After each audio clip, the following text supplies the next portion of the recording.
Depuis que j'ai arrêté mes régimes il y a à présent 1 an, je me suis rendu compte d'une chose aussi, c'est qu'être à l'écoute de soi dépassait complètement la sphère de l'alimentation. Évidemment, quand je me suis mise à me reconnecter avec mes signaux de faim et de satiété, c'était quelque chose de très nouveau pour moi, parce que ça faisait depuis donc des années, puisque j'étais au régime, que je n'écoutais plus ces signaux. Je ne voulais pas les entendre, j'avais toujours faim, mais bon, on arrêtait de manger, ça suffisait, j'avais assez mangé comme ça, etc. Donc finalement, j'avais appris à faire taire euh, mon corps qui il me suppliait de manger au départ, et puis finalement à la fin il disait plus rien parce qu'il avait compris que je lui donnais plus rien à manger, puis c'est tout, le pauvre.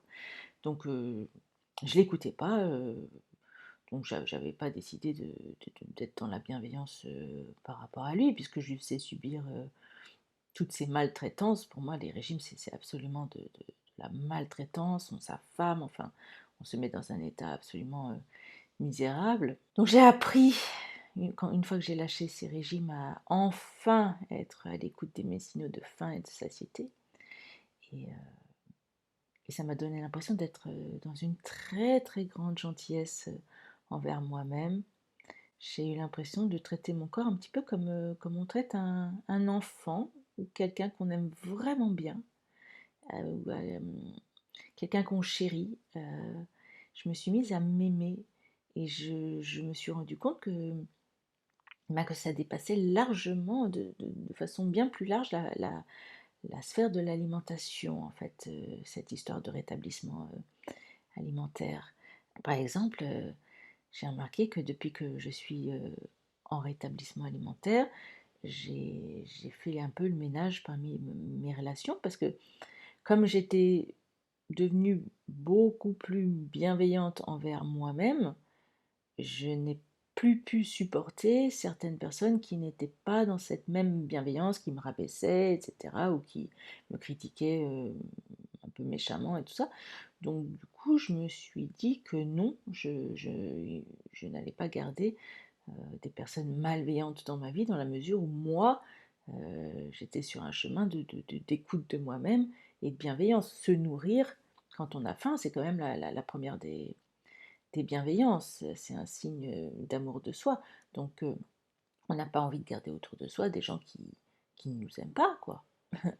De même que je me suis rendu compte que dans mes relations, moi-même, j'étais beaucoup plus bienveillante envers les autres. Comme j'avais décidé d'être plus bienveillante envers moi-même, et ben, je me suis aussi rendu compte que j'étais aussi plus gentille envers les autres. J'étais moins sévère. On est aussi beaucoup plus attentive à nos signaux. On n'est pas simplement attentif à nos signaux de faim et de satiété. On devient aussi beaucoup plus attentif à nos signaux par exemple, de fatigue. C'est vrai que quand je faisais mes régimes, je marchais énormément, je faisais de très très longues marches, et bien souvent j'étais fatiguée, mon corps m'envoyait des signaux comme quoi il était fatigué, il avait mal aux pieds ou aux genoux, il avait envie de s'asseoir, ou je sais pas, et je voulais pas écouter ces signaux.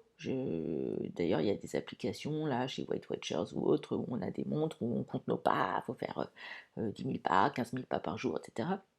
Donc je trouve que c'est épouvantable, ces montres-là, enfin ces trucs de compter nos pas, qu'est-ce que c'est que ça? C'est tout sauf être à l'écoute de nos signaux corporels, en fait. Imaginez que notre corps soit complètement épuisé, qu'il ait envie de se reposer, qu'il ait plus envie de marcher parce qu'il a mal partout, et qu'on se dise allez, allez, j'ai pas fait mes 10 000 pas. Enfin, moi, d'un seul coup, ça m'a semblé être affreux comme truc. Donc, j'ai décidé d'être complètement à l'écoute de mes signaux de fatigue, et je ne vais me promener que s'il fait beau, ou si j'ai envie, ou si j'ai envie un petit peu, oui, de rejoindre mes copains, de faire ceci ou de faire cela, mais je ne vais pas me forcer à faire quelque chose, à faire du sport ou à faire de la marche, ou si j'ai pas envie. J'ai remarqué aussi que depuis que ça allait dans la même lignée ce rétablissement alimentaire allait dans la même lignée pour moi que le fait, par exemple, de décider d'arrêter de fumer, ce que j'avais déjà décidé d'arrêter de faire un peu avant mon rétablissement alimentaire. Donc je pense que j'étais déjà dans un chemin où j'avais envie de plus prendre soin de moi qu'avant. J'étais moins dans une maltraitance qu'il y a quelques années, puisque j'avais déjà arrêté de fumer.